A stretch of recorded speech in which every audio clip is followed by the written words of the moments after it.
Started doing skincare when I was 11. I'm older than Google. We did not have Google. We certainly didn't have social media. Mama would order me all the magazines, Vogue, Harper's Bazaar, Cosmopolitan, read through those magazines and take notes. So at 11, I go in my mama's bathroom, get her Pond's cold cream, and I would use that. I didn't really wash my face the way that I should have, the way that my almost 9-year-old double cleanses and does all that. My daughter has an incredible skincare lineup. But there's this one skincare mask, like a DIY mask, that was 2 egg whites and lemon juice. I went in the kitchen, Mama, I need 2 eggs and lemon juice. Honey, why? What do you want that for? Egg whites. And so she showed me how to separate the yolk. I didn't have any fresh lemon juice. She had to use the squeezy lemon juice, you know? So she helped me make up my little mask. And then I put this mask on my face.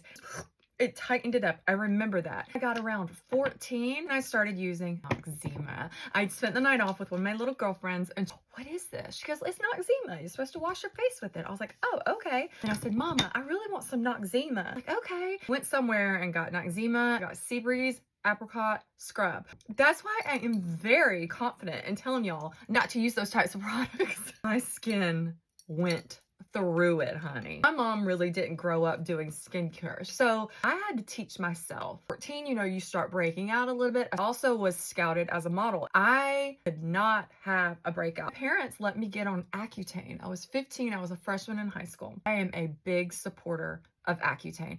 I had oily skin, not cystic pimples, but I would get pimples enough that it would irritate me. Within 2 weeks, all the oil disappeared on my face. Like, I was on Accutane for, I think, about 4 months. From the age of 15 to 36, I did not have one pimple. And when I tell you I did not have one pimple, I'm telling you. I was a party girl, living life, doing what it was that I did, out all night, drinking, dancing, being a Jezebel. Not one breakout. After a night of going out, I still came back and did my skincare. That was a non-negotiable for me. I could be stumbling into my bathroom. What I would do before I went out, I would go ahead and lay out all of my skincare so I could have it ready to go. So there's no excuse. I would have my pajamas laid out on my bed turned down, a big thing of water, some Tylenol, and I would go do my skincare. You've got to set yourself up for success. In high school, I really stuck with Olay, and it was all of Olay. It wasn't just Olay. It was all of Olay. I used the cleanser. I used a toner. I think the toner had alcohol in it, though. I remember it would kind of sting. Even then, I was using a toner, y'all. Isn't that funny? Once I started modeling, I met makeup artists, other models. I learned from them, what are y'all using on your skin? And I started using Embryolist because all of the makeup artists use that. And still to this day, love Embryolist. Used a lot of Kiehl's. Still use the avocado eye cream. This is an amazing eye cream. It lasts forever. Used the cucumber toner. Still have a rose water toner. And with models, we got 40% off. So would hate to see me come in with that 40% off. Then I was introduced to La Mer and I just went balls to the wall, everything La Mer. And it did great for my skin. But it wasn't until I started skin flooding, my whole skincare life changed. When I turned 36, I started getting hormonal acne. I went to my dermatologist, started on tretinoin and spironolactone. Started feeling the tretinoin uglies, started purging. I started doing all the stuff that comes along with the retinoids. That's where I also found Korean beauty. I started looking up how to hydrate my skin with retinoids. What do I need to do to keep my skin peeling with retinoids? Brought me to Soko Glam. And that's when I started using Acwell, I'm from Rice, Made Sarah Double Essence.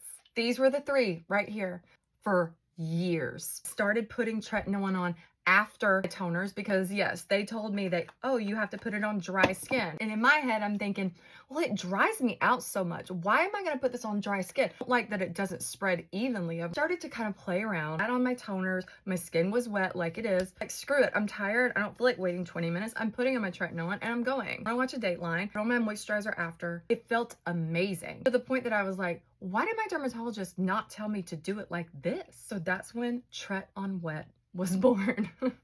And I have been doing it ever since. No, the toners do not block active ingredients of tretinoin or tazarotene. Skin flooding before any product only helps the efficacy, your active serums, whatever it may be, it's only going to help. Toners help to balance the pH to prep the skin for whatever it is that you are going to put on. It's a love bomb for your skin. I was constantly trying new things, and I was doing things wrong before I really understood the proper layering technique in skincare. Trial and error. I think that you kind of have to mess up sometimes. I think you have to take bad advice. The only way you're going to figure out what works right for you is you just got to do it. But skincare should be fun. It should not be full of chaos. That is so stupid. Just do your skincare and be happy.